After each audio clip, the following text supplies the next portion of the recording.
Kita lanjutkan kembali materi kita. Kali ini mengenai digraf aktivitas dan pet kritis.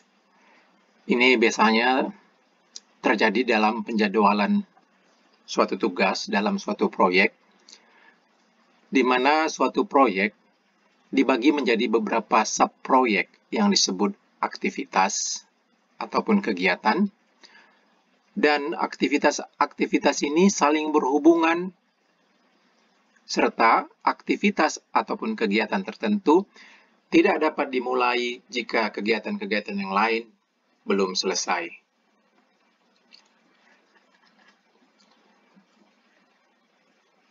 Didefinisikan digraf aktivitas ataupun digraf kegiatan D adalah suatu proyek yang berupa digraf asiklik yang memuat vertex awal, kita nyatakan dengan S, start, dan vertex akhir, T, terminal.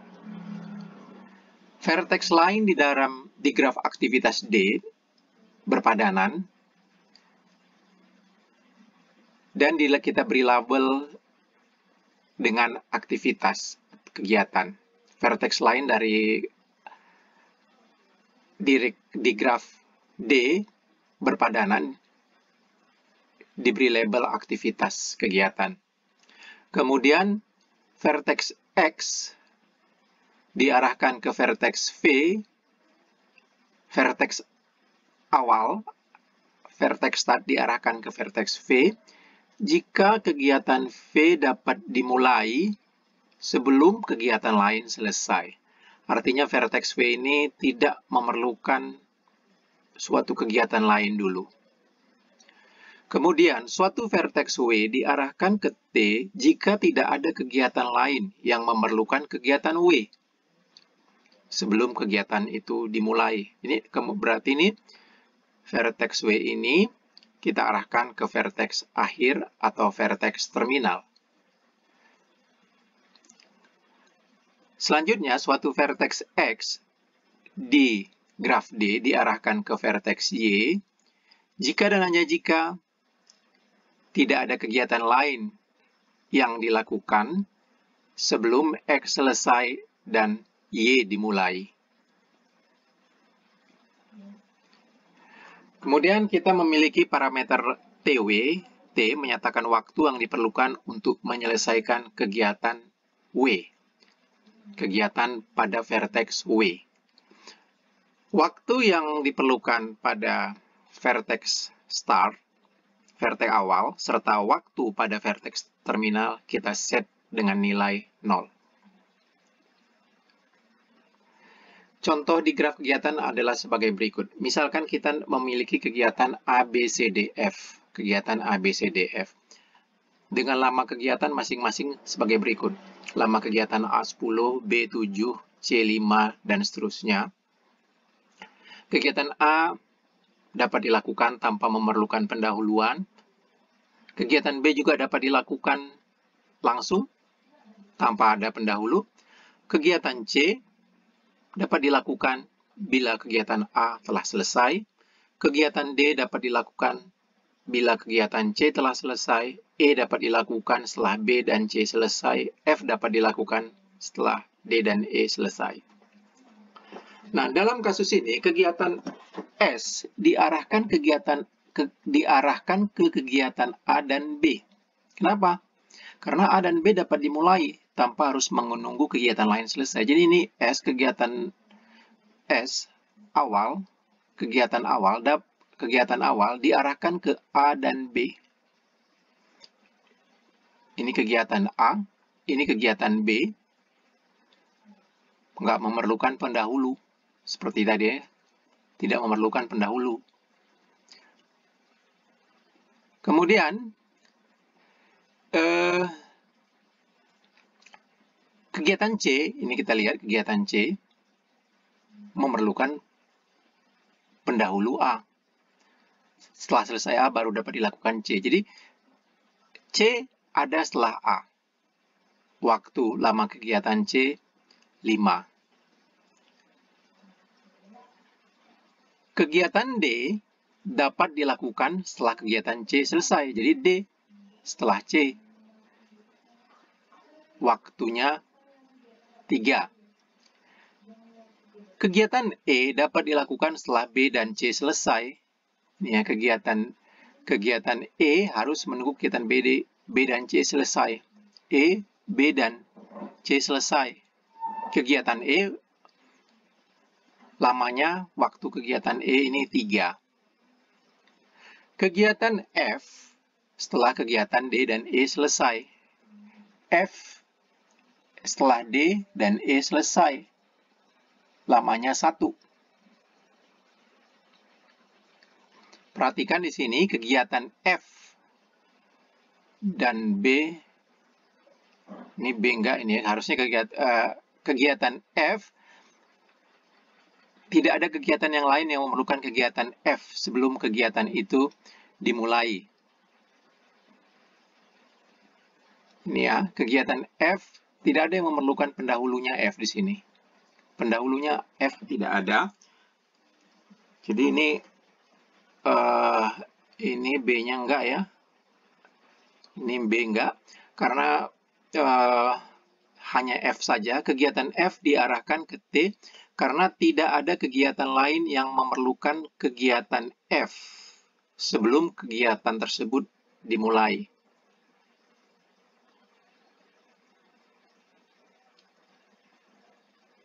Ya, kalau kegiatan B ini bukan, karena kegiatan B ini ada yang memerlukan kegiatan B, yaitu kegiatan E. Jadi ini dihapus juga ya, ini tidak ada mananya. Lama kegiatan dan lintasan kritis, definisi. Jika V1, V2, VK adalah PET dalam digraf kegiatan D, maka lama waktu dari PET tersebut adalah sigma I1 sampai K TVI. Ya, karena masing-masing vertex mempunyai lama, maka lama waktu dari PET tersebut adalah penjumlahan dari semua lama vertex. Dalam hal ini, kalau seperti ini kita lihat berarti TV1, TV2, waktu di V1, waktu di vertex V2, dan seterusnya sampai waktu di vertex K. Selanjutnya definisi, lintasan ataupun PET kritis adalah PET dengan waktu terlama pada digraf aktivitas D. Contohnya ini kita mempunyai start ini terminalnya, maka lintasan kritisnya adalah ini. Nih. Kenapa? Karena ini adalah lintasan ataupun PET dengan waktu yang terlama, yaitu 7 hari. Ada lintasan yang terakhir, dari S ke F, misalkan ini. Tetapi waktunya hanya 1 tambah 1, 3 hari. Lintasan ini, 1 tambah 2 tambah 2, 5 hari. Lintasan yang ini, 2 plus 2 plus 2, 6 hari. Jadi, inilah yang kita sebut dengan lintasan ataupun PET kritis, yaitu lintasan dengan waktu terlama. Lintasan dengan waktu yang terlama. Dan sebagai catatan, mungkin saja terdapat lebih dari satu PET kritis. Teorema, misalkan D digraf kegiatan yang berpadanan dengan suatu proyek, maka lama waktu PET kritis di D adalah waktu minimum yang diperlukan untuk menyelesaikan proyek tersebut. Ini gambar sebelumnya. Ini waktu PET kritisnya 7 hari.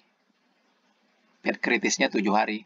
Ini ya, 4 tambah 3. Maka waktu minimum selesainya semua kegiatan dalam proyek ini adalah 7 hari.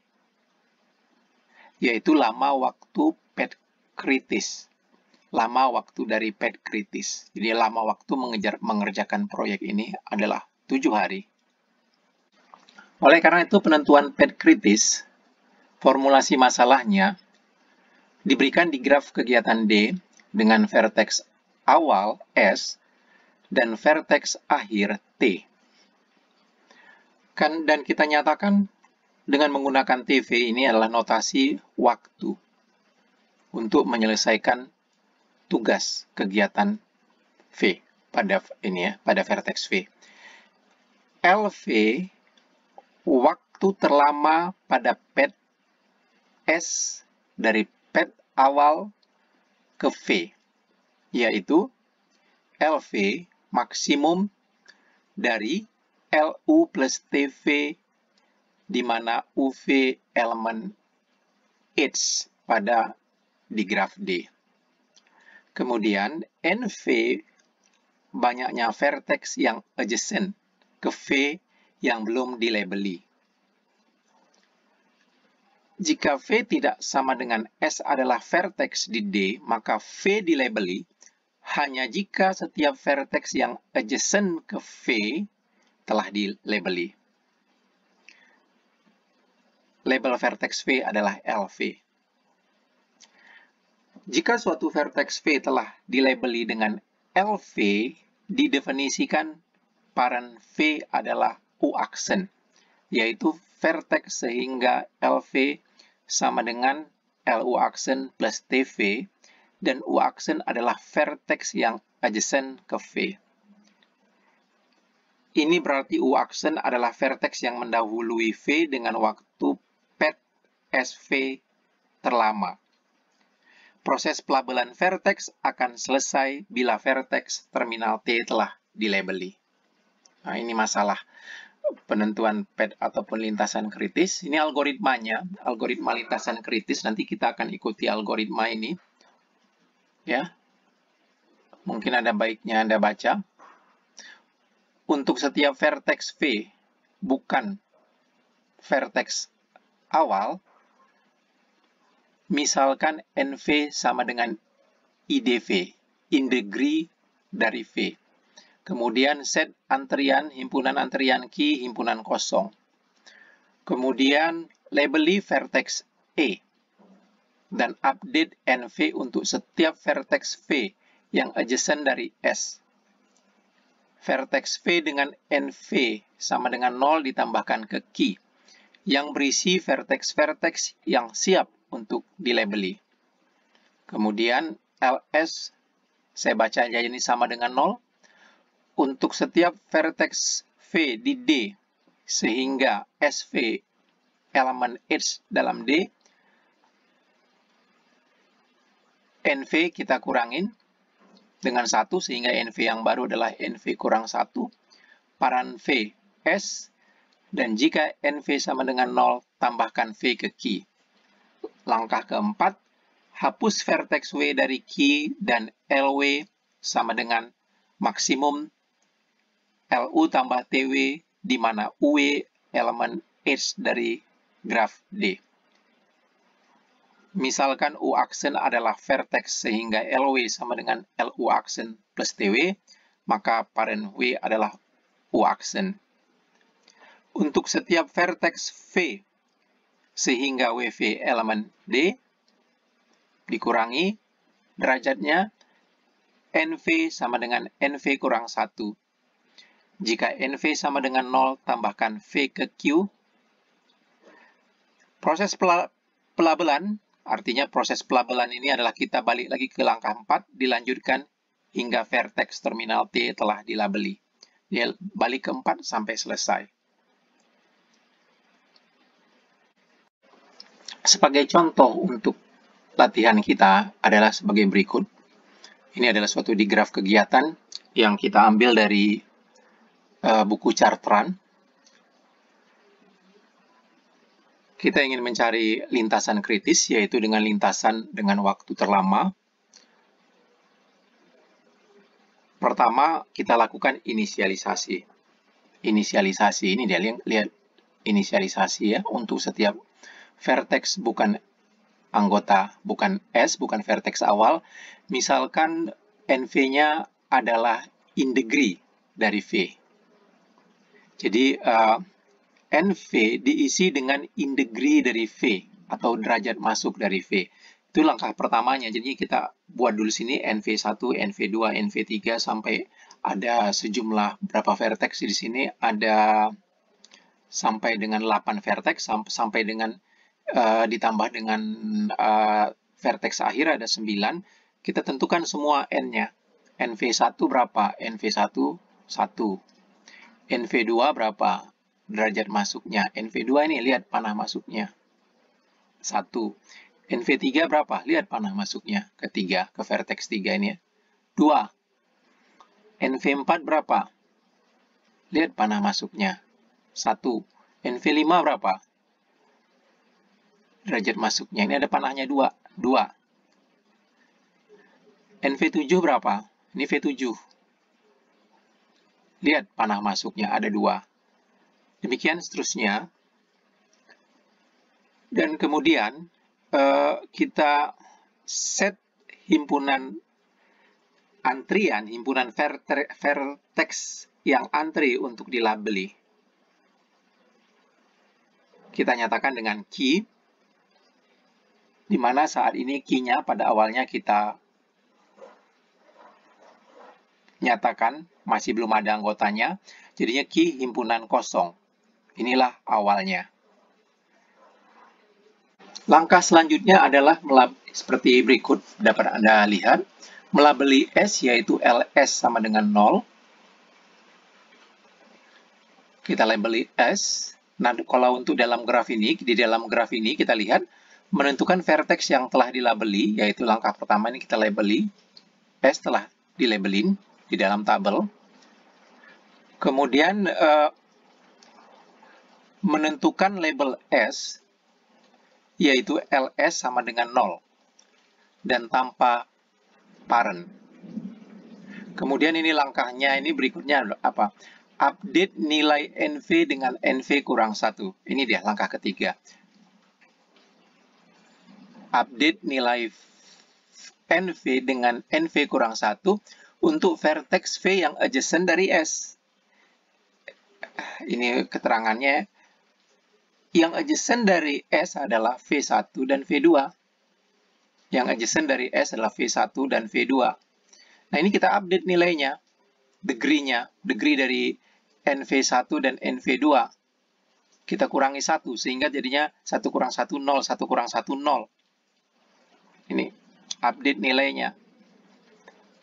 Nilai NV yang lain masih tetap sama. Masih tetap sama, nggak ada perubahan. Kemudian ikuti sini atau sini langkah keempat di sini bisa Anda lihat, karena NV1 sama dengan NV2 maka V1 dan V2 ditambahkan ke dalam antrian key yang siap dilabeli ini. Jadi ditambahkan ke antrian. Kita ke langkah keempat. Ini langkah keempat. Ini langkah keempat ya. Apa yang kita lakukan di sini? Hapus vertex W dari key, dari antrian. Hapus vertex W dari key. Key itu antrian. Jadi misalkan, kan kalau kita lihat tadi antriannya ada 2 ya. Key-nya ada 2 yaitu V1 sama V2. Misalkan secara berurutan aja kita sebenarnya boleh dua-dua ya. Boleh yang manapun. Tapi kita secara berurutan kita ambil V1 misalkan. Misalkan W sama dengan V1 yang dihapus dari antrian. Nah, langkah berikutnya yang ininya ya. Kita lihat ars yang adjacent, karena kita menghapus V1 yang adjacent ke V1. Hanya sisi ini saja. Hanya sisi ini. SV1. Oleh karena itu, kita update. Ini lihat rumusnya. LV1 sama dengan LS plus TV1. LS-nya tadi masih ada nilainya 0. TV1-nya 2, berarti 0 plus 2 sama dengan 2. Ini telah kita update. Dan kita tentukan parent dari V1 adalah U-aksen, yaitu parent V1 adalah berarti S. Ini ya, parent V1 S. Demikian. Untuk setiap arcs atau sisi V1 menuju V, yaitu arcs yang keluar dari V1 update, NV sama dengan NV kurang 1. Kita lihat di sini dari V1, dia keluar menuju V4 dan menuju V3. Arcs-nya keluarnya dari V1. Berarti kita update NV4 dan NV3. Ini dia NV4 sebelumnya 1 menjadi 0, NV3 2 menjadi 1. Ya. Setelah itu, karena NV4 0, tambahkan V4 ke antrian yang siap dilabeli. Ini kita tambahkan V4. Sampai selesai tahap ini, kita lanjutkan berikutnya. Tahap berikutnya, pilih lagi salah satu vertex di key. Misalkan di sini dipilih vertex V2. Proses serupa dengan langkah sebelumnya. Jadi misalnya di sini kita pilih V2.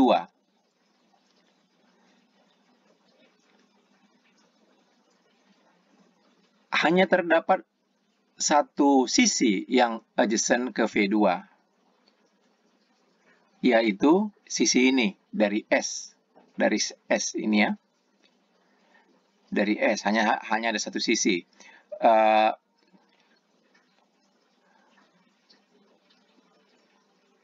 V2 ya dari S, yaitu berarti kita labeli S2, jadi LV2 karena cuma ada satu sisi ya berarti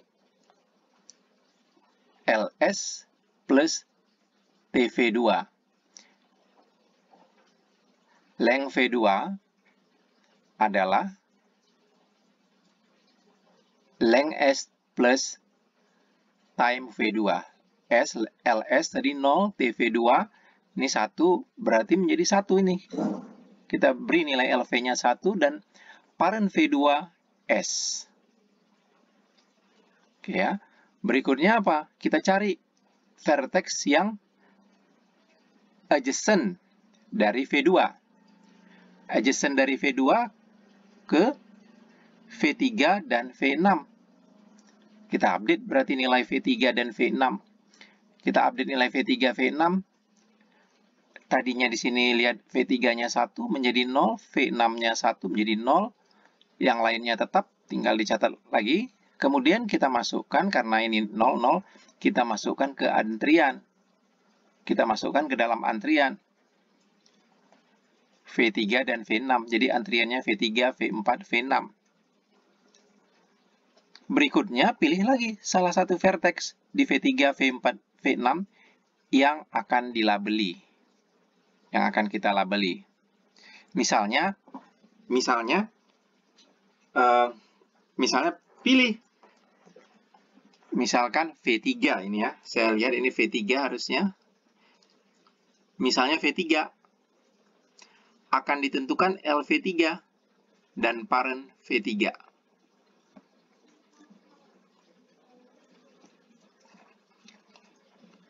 Ya.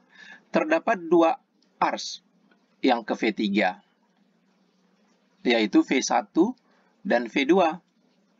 Jadinya V1 V3 dan V2 V3. LV3 berarti mana yang lebih besar? Maksimum LV1 plus V3, TV3, dengan LV2 plus TV3. Coba lihat tadi nilai LV1 di tabel sebelumnya, nilai LV1 adalah 2, nilai LV2 adalah 1. Sama-sama ditambahkan 3, jadi LV3 maksimum dari 5 sama 4, 5. Jadi parent V3 ini yang berasal dari V1. Parent V3 adalah V1. Demikian. Kemudian vertex V3 adjacent ke V5. Berarti update NV5. Kita kurangi. NV5-nya menjadi 1.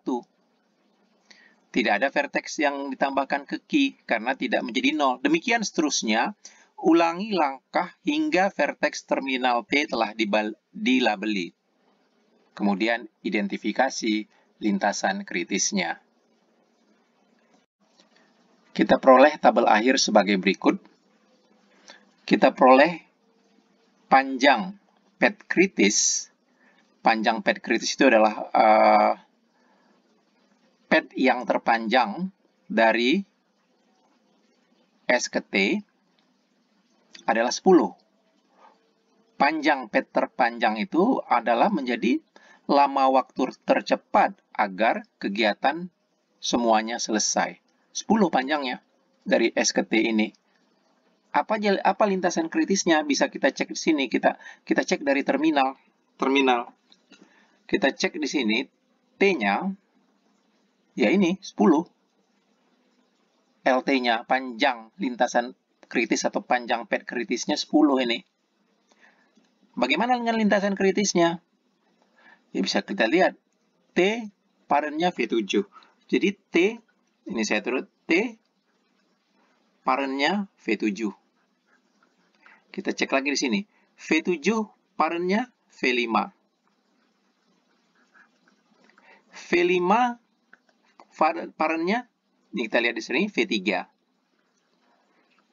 V3 parentnya V1.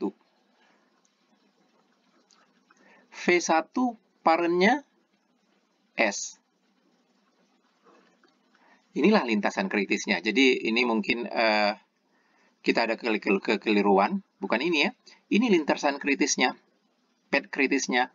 S, V1, V3, V5, V7, T. Bisa kita lihat di sini.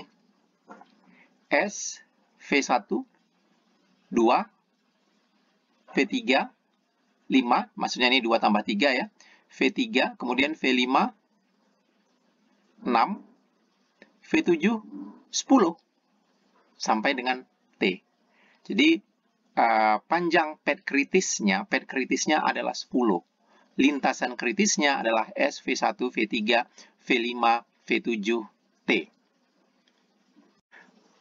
Jadi, kalau saya ulang lagi ini ya, kalau kita ulang lagi apa yang dilakukan pada algoritma lintasan kritis, pertama sekali adalah, ini kita tuliskan saja dulu semua N1, N2, N3 sampai NT, kemudian key, antrian, kemudian vertex yang telah dilabeli, kemudian LV, P, di mana P ini menyatakan parent. Kemudian, langkah pertama inisialisasi adalah kita hitung in degree dari V1, panah yang menuju V1 sampai dengan T. Ini dia. Contohnya NV3, in degree-nya atau panah yang menuju ke V3. Ini 1, 2. Ya, setelah itu apa yang kita lakukan? Setelah itu kita lakukan adalah kita pilih vertex yang dilabelinya S. Ini dulu, S awalnya. Ini awal sekali, vertex yang dilabeli S. Kemudian kita set panjang S-nya, LV dari S-nya 0, parentnya tidak ada. Ini ya, 0 tidak ada. Setelah itu apa yang kita lakukan? Kita cek menuju mana saja S. Menuju mana? Vertex dari S menuju vertex apa saja? Nah, ini kita lihat menuju V1 dan V2. Jadinya arcs-nya itu adjacent ke V1 dan ke V2. Kemudian yang ini dikurangi. Kurangi 1. Ini langkahnya dikurangi 1. NV1, 1 kurang 1, 0, 1 kurang 1, 0.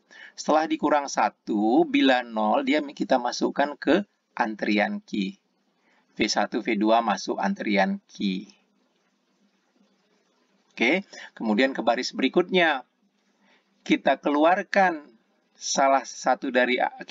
dari antrian ini untuk dilabeli. Misalkan V1 kita keluarkan. V1 di sini ya, vertexnya kita labeli V1. Kita cari LV1.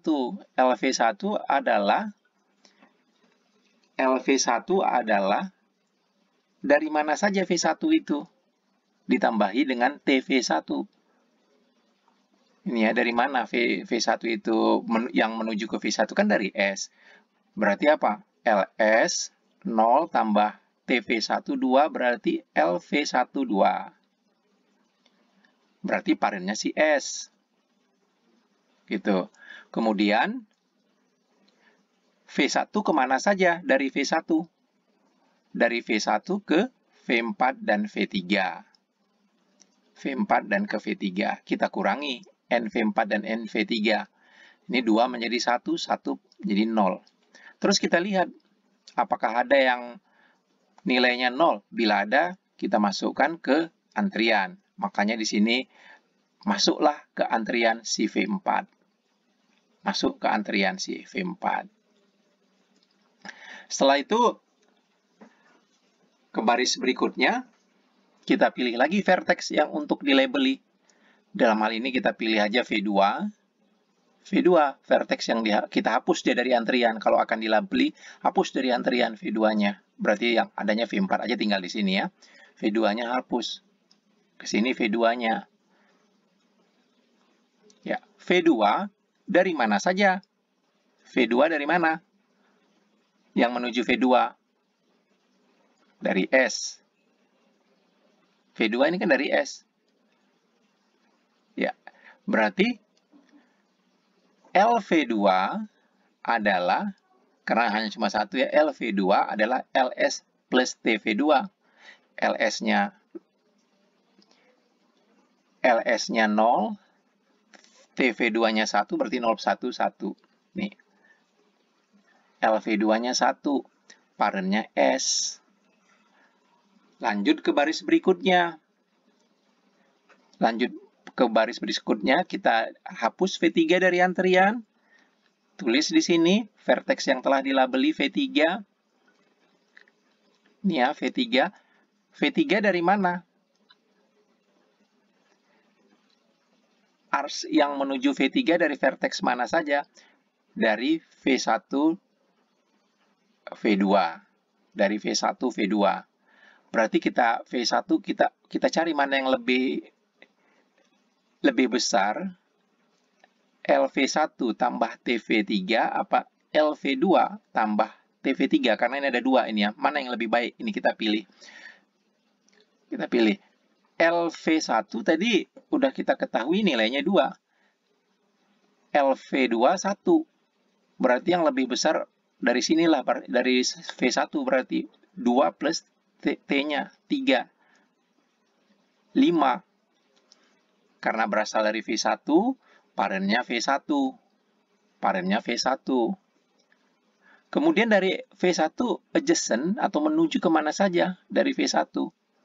Dari V1, kita lihat dari V1 ke V4.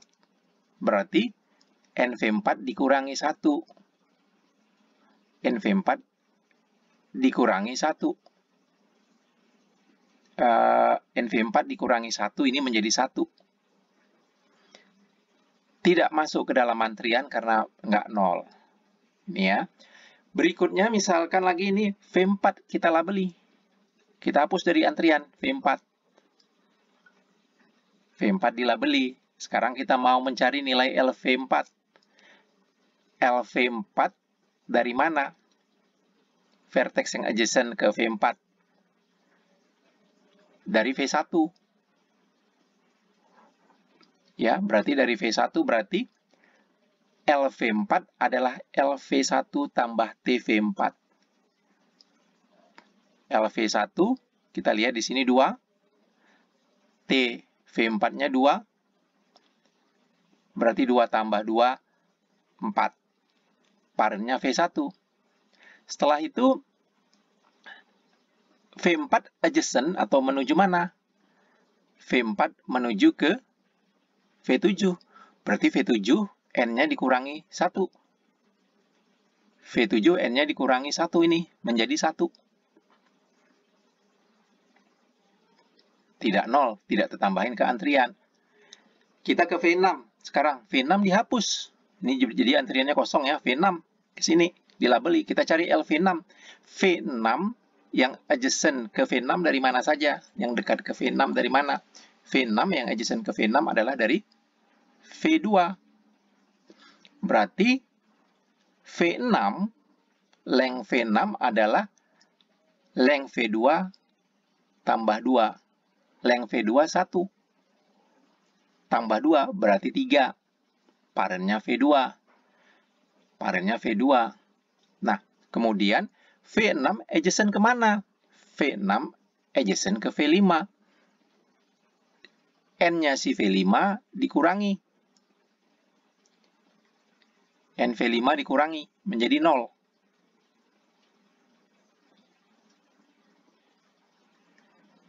Menuju juga V8. N V8 dikurangi jadi 0. Berarti ini dua-dua ini karena sudah 0 masuk ke antrian V5, V8. Gitu. Pindah ke baris berikutnya. Pilih lagi vertex. Misalnya kita pilih vertex V5.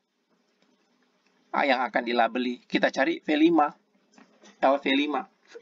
V5 yang adjacent ke V5 dari mana? Adjacent ke V5 berasal dari V3 dan V6. Mana yang lebih besar? Nanti kita bandingi ya. LV3 sama LV6 mana yang lebih besar? LV3 5, LV6 3. Berarti ini yang lebih besar.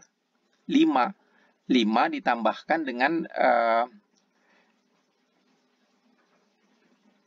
5 ditambahkan dengan ke time V5 1. 5 tambah 1 6. Asalnya dari V3 tadi. Karena 5 ya.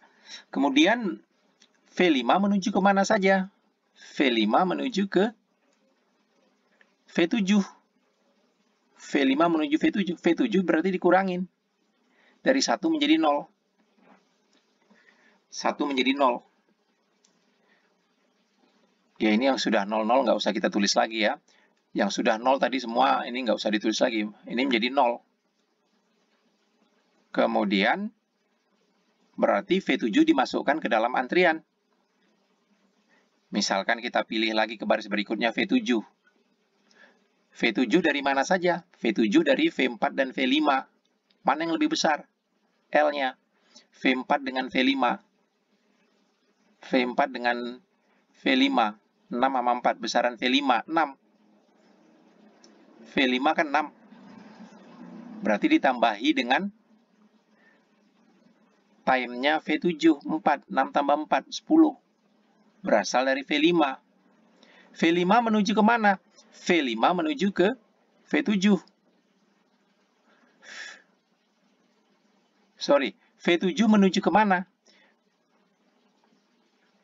V7 menuju ke mana? Menuju ke T. Berarti T-nya dikurangi 1. Jadi 1. Nggak masuk. Nggak ada yang masuk ke dalam antrian, tinggal V8 karena tadi V7 udah dicoret. Nah, V8. Tinggal V8. V8 yang nilai beli. Ini ya, V8. Untuk mencari V8, V8 itu dari mana aja? V8, vertex yang adjacent ke V8 berasal dari V6. Berarti cuma aja 1, nggak perlu kita bandingi. Kita cari aja LV6 tambah 5. LV6 3. 3 tambah 5, 8. Berasal dari V6. V6 kemana? V8 kemana? V8 ke T. T dikurangi 1. Jadi 0. Ya. Jadi 0. Masuk antriannya T. Berarti sekarang vertex T yang kita ambil. T berapa untuk menghitung LT-nya? Ya kita bandingin. T dari mana saja? Dari V7 dan V8. Mana yang lebih besar? V7 10, ini 8, berarti 10 dari V7. Sudah, stop. Ini. Nah, mungkin Anda bertanya-tanya, perlu nggak kok pakai algoritma ini susah gitu ya? Ya, kita kan algoritma ini berbicara nanti kan untuk keteraturan. Kalau kita bekerja dengan membuat pemrograman dalam komputer, datanya besar.